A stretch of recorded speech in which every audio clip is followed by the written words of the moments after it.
It is a heartbreaking story that Fox 13 News first broke back in December. The 5-year-old girl missing from Grays Harbor County is now getting a national spotlight. Say lasagna.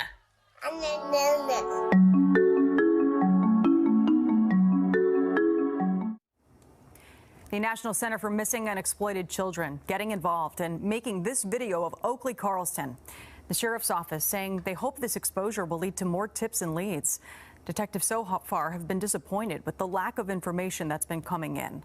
Carlson was first reported missing back in December, but detectives have since learned that the only credible sighting of her was exactly a year ago today. Her biological parents are behind bars, both suspects in her disappearance.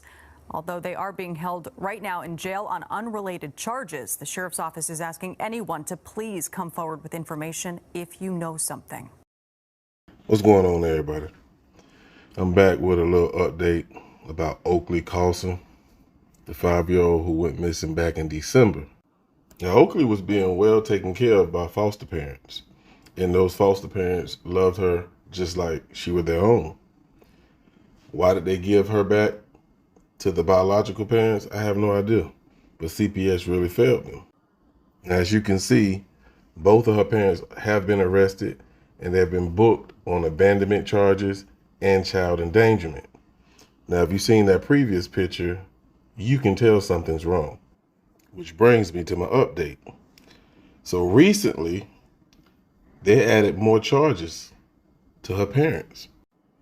Let's take a look at this next clip.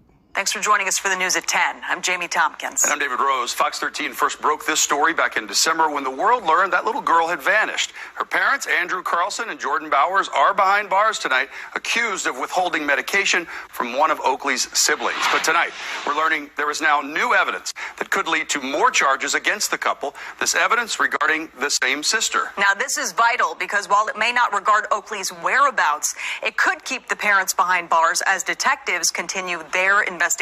But tonight, the story is about a relentless community who says they will go to the ends of the earth for this little girl. Fox 13's Hannah Kim here now, and many are turning to DCYF for answers, demanding answers, and not getting a lot. Yeah, David, so many can't help but wonder what would have happened to Oakley. Would she have gone missing if the Department of Children, Youth, and Families had done their job? The people of Grays Harbor County say they will never forget Oakley Carlson, and we at Fox 13 will not either. Where is Oakley? Where is Oakley? Where is Oakley? That haunting question is keeping an entire town on edge. Where is Oakley? They want their unified voices Where is Oakley? to pierce through the walls of this Grays Harbor County jail, and from the sounds of it,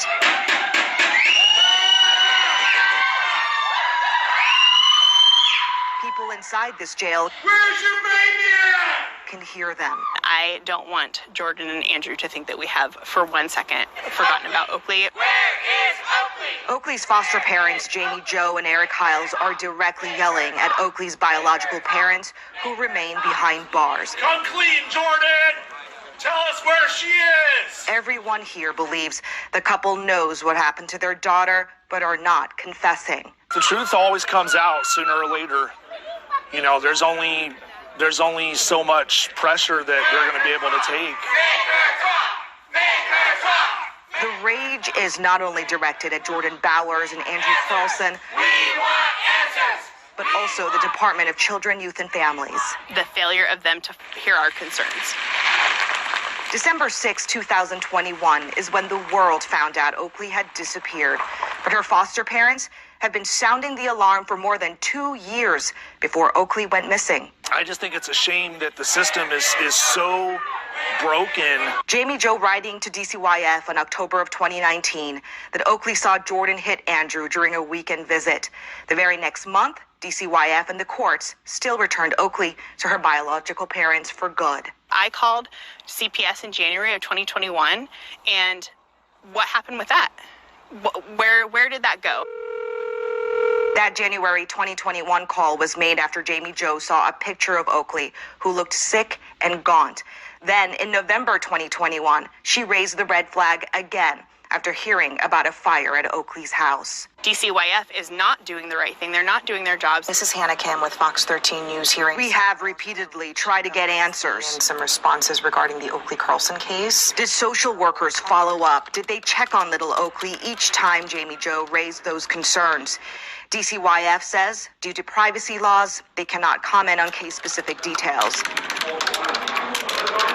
So as of tonight, Fox 13 is still waiting for those answers through a public disclosure request, which the agency by law has to offer up eventually. I will go to the ends of the earth for this little girl. Jordan Wolf did not know Oakley personally, but this Elma mom says she is enraged by it all. We need to make a change within the system so this never happens again, and that is my mission. She is behind a petition to create Oakley's law, calling on lawmakers to require DCYF to do more rigorous monitoring and drug tests whenever a child is reunited with parents with a history of drug use. But at least for this session, there is no bill in the legislature with Oakley's name on it. I hope they're not disappointed because we talk about Oakley all the time in the Children, Youth, and Families Committee. I know that has really captured the attention and has broken all of our hearts. It's impossible for your heart not to break when Oakley's older brother is telling investigators now that he was worried about Oakley starving, that he witnessed Jordan Bowers beating Oakley with a belt, putting her in the closet, possibly under a stairwell. Where's Oakley? These people are hurting, and they need answers. Where is Oakley? Where is Oakley?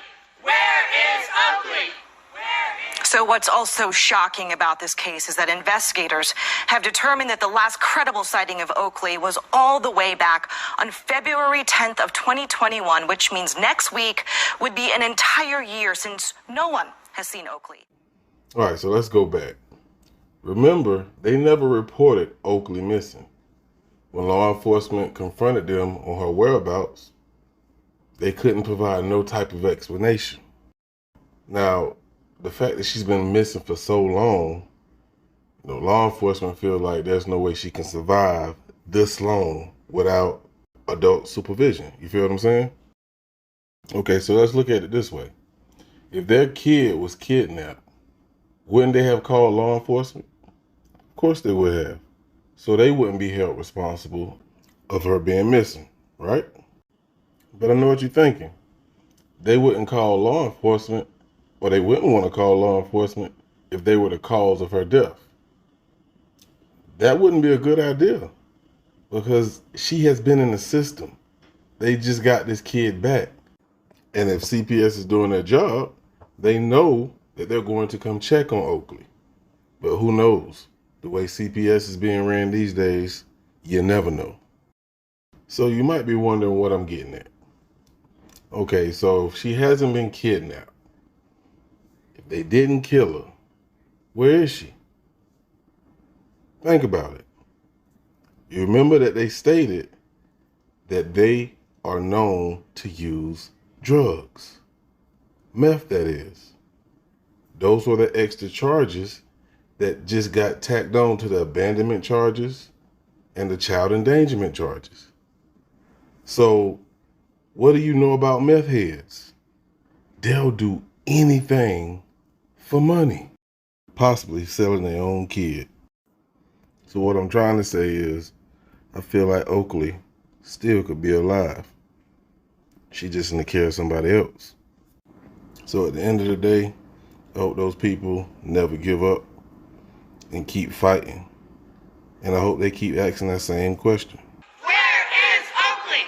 Where is Oakley? Y'all stay tuned. I ain't done yet. As soon as I get more updates, I'll be back. Be easy.